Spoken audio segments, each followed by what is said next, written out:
Hello મિત્રો, education tech ચેનલની અંદર હું સચિન સર આપનું હાર્દિક સ્વાગત કરું છું। આપણે જોઈએ એમ માધ્યમિકના જે ઉમેદવાર છે એ ઘણા સમયથી પીએમએલની રાહ જોઈ રહ્યા હતા। એમના માટે ખૂબ સારા સમાચાર છે। સેકન્ડરી ગવર્મેન્ટ અને ગ્રાન્ટેડ નેટ બંને માટેના જે છે એ પીએમએલ મુકાઈ ગયા છે વેબસાઇટ પર। આપણે ડાઉનલોડ કરવા માટે આપણે GSERC.in પર આપણે જઈશું એટલે આ રીતના ઇન્ટરફેસ જોવા મળશે। આપણે જો સેકન્ડરી ગવર્મેન્ટનું આપણે જો ડાઉનલોડ કરવું હોય તો સેકન્ડરી ગવર્મેન્ટ પર આપણે ક્લિક કરશું અને જો તમારે ગ્રાન્ટેડ નેટનું આપણે જોઈતું હશે પીએમએલ તો સેકન્ડરી ગ્રાન્ટેડ નેટમાં આપણે જે છે એ ક્લિક કરવાનું રહેશે।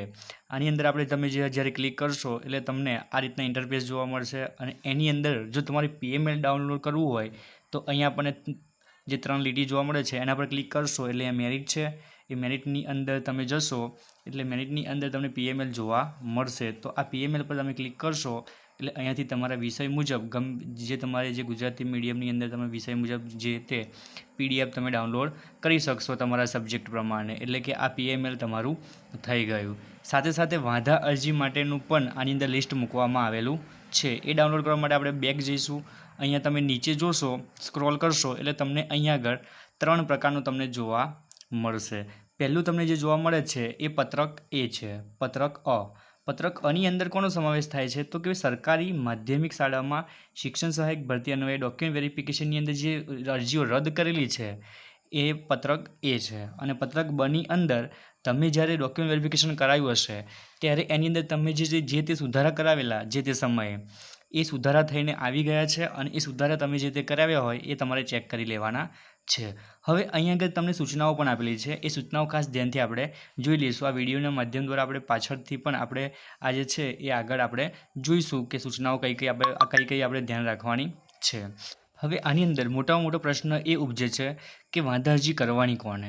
અહીંયા આપણે જોઈએ કે પત્રક અની અંદર જે તે ઉમેદવારને વેરિફિકેશન બાદ એમની અરજી રદ કરેલી છે તો તેઓ જે છે એ પોતાના યોગ્ય ડોક્યુમેન્ટ ત્યાં આગળ જમા કરાવી શકશે અને વાંધા અરજી આપી શકશે। બાકી પત્રક બ અને પીએમએલમાં નામ આવેલું હશે એમને કોઈ પણ જાતનું જે છે એ વાંધા અરજી કરવાની રહેશે નહીં। અને તમને જો કોઈ યોગ્ય સુધારો કરવા માગતા હોય તો જ વાંધા અરજી કરવાની છે। બાકી આની અંદર કોઈ પણ પ્રકારની વાંધા અરજી તમારે કરવાની નથી। માત્ર ને માત્ર પત્રક અની અંદર જો તમારું નામ કેન્સલ થયેલું હોય એનું કારણ પણ અંદર દર્શાવેલું છે અને કારણ તમે જોઈ શકશો અને એના આધાર પુરાવો તમારી પાસે હોય તો તે તમે ડીઓ ઓફિસની અંદર લેખિત અરજી આપી તમે વાંધા અરજી તમારી નોંધાવી શકો છો। અને મિત્રો કે તમારે જો યોગ્ય કારણ હોય તો જ વાંધા અરજી આપજો, બાકી વાંધા અરજી આપશો નહીં કારણ કે એટલો સમય તમારો વેડફાશે અને સાથે સાથે વિભાગનો પણ સમય વેડફાય છે। હવે આપણે જોઈએ કે અગત્યની જે સૂચનાઓ છે એ સૂચનાઓના ઉપર આપણે ધ્યાન આપીશું।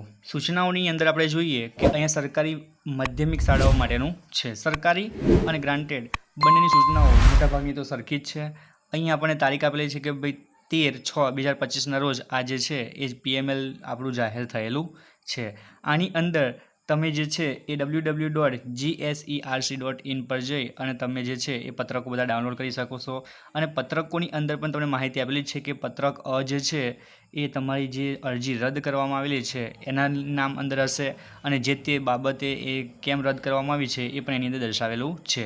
આગળ કે સુધારા કરવામાં આવેલ હોય તેની યાદી એ પત્રક બ સ્વરૂપે તમને દર્શાવેલી છે કે એની અંદર જે તે સુધારો કરેલો હશે તમે જે તે સમયે ડોક્યુમેન્ટ વેરિફિકેશન કરાવ્યું હશે તો એની અંદર એ દર્શાવેલું હશે અને એ તમે જોઈ શકશો કે તમારો સુધારો કયો કરેલો છે। સાથે સાથે આપણે આગળ આપણે જોઈએ કે અગત્યની બાબતો જે છે એના પર આપણે ધ્યાન આપીશું કે અગત્યની બાબતો કઈ કઈ છે। તો કે આની અંદર પહેલી આપણે જોઈએ કે ઓનલાઈન અરજીની સંદર્ભ પત્રક અ અને બની વિગતો ધ્યાને લઈ વિગતવાર, માધ્યમવાર, વિષયવાર અને કેટેગરી વાઇઝ પીએમએલ જે છે એ આજે આપણે પ્રસિદ્ધ કરવામાં આની અંદર આવેલું છે। સાથે સાથે સરકારી માધ્યમિક શાળામાં શિક્ષણ સહાયક ભરતી અન્વયે પીએમએલ અન્વયે ઉમેદવારને જો કોઈ વાંધો હોય તો એ વાંધો જે છે એ 16/6/2025ના રોજ કચેરીનો જે સમય હોય એ સમયે જઈ અને તમારે જે છે એ રજૂ કરવાનો રહેશે। અને કઈ કચેરીમાં જવાનું તો કે સંબંધિત જિલ્લા શિક્ષણ અધિકારી એટલે કે ડીઓ ઓફિસની અંદર તમે જઈ અને તમારી લેખિત સ્વરૂપે જે અરજી છે એ તમે ત્યાં આગળ આપવાની રહેશે।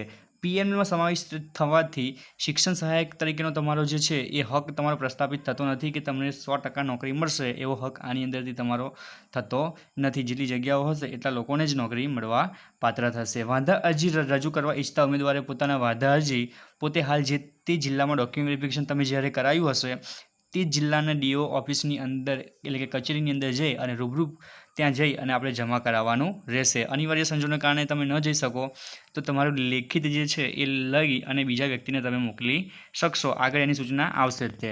હવે આ જે વાંધા અરજી છે એની અંદર તમારે શું શું દર્શાવવાનું રહેશે તો કે વાંધા અરજીની અંદર પોતાનું નામ, સરનામું, વિભાગ, માધ્યમ, કયા વિષયની પરીક્ષા આપી હતી તમે, કેટેગરી, ઓનલાઈન અરજી નંબર તમારો કયો છે, મોબાઈલ નંબર છે, આ બધું તમારી વિગતે સ્પષ્ટ રીતે દર્શાવવાનું રહેશે. અને જે તે પુરાવાઓ છે એ પુરાવાઓ પણ આની અંદર જોડવાના રહેશે અને બધી જે નકલ છે એ સ્વપ્રમાણિત નકલો તમારે જમા કરાવવાની રહેશે. અને સમય મર્યાદાની અંદર જો તમે વાંધા અરજી જે તે સ્થળે તમે જો ન મોકલી શકો તો જે છે ટપાલ, કુરિયર કે રજિસ્ટર એડી, ઈમેલ કે અન્ય માધ્યમથી તમે જો વાંધા અરજી મોકલેલી હશે તો એ માન્ય ગણવામાં આવશે નહીં. એટલે તમારે જે તે અરજી તમારે આપવી હોય તો રૂબરૂ ત્યાં ડીઓ ઓફિસની અંદર જઈ અને આપવાની રહેશે.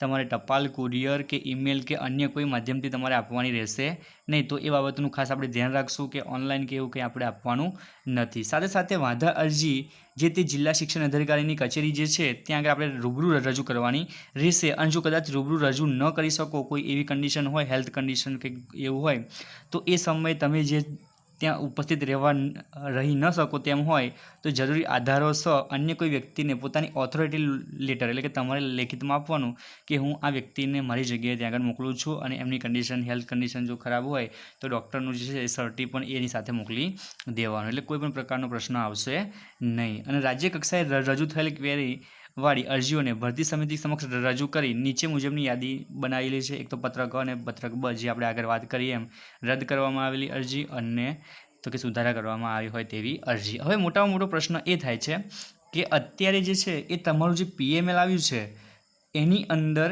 જે છે એ નામ બદલાઈ ગયા છે, નંબર બદલાઈ ગયા છે.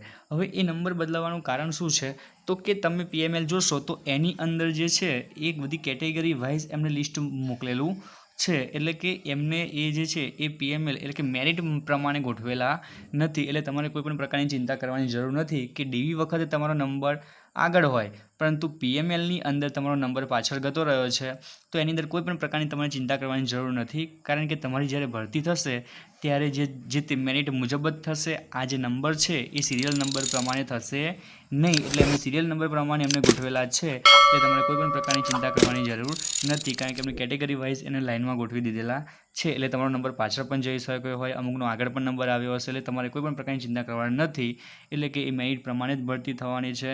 તો આ જે સરકારની આપણે સૂચના જોઈ એવી જ સૂચનાઓ જે છે એ ગ્રાન્ટેડ માટેની છે. તો ખાસ કરીને જેને પણ વાંધા અરજી કરવાની હોય તો જે તે તારીખે આપણે ત્યાં પહોંચી અને રૂબરૂ જઈ અને ડીઓ ઓફિસની અંદર જમા કરાવવાનું રહેશે.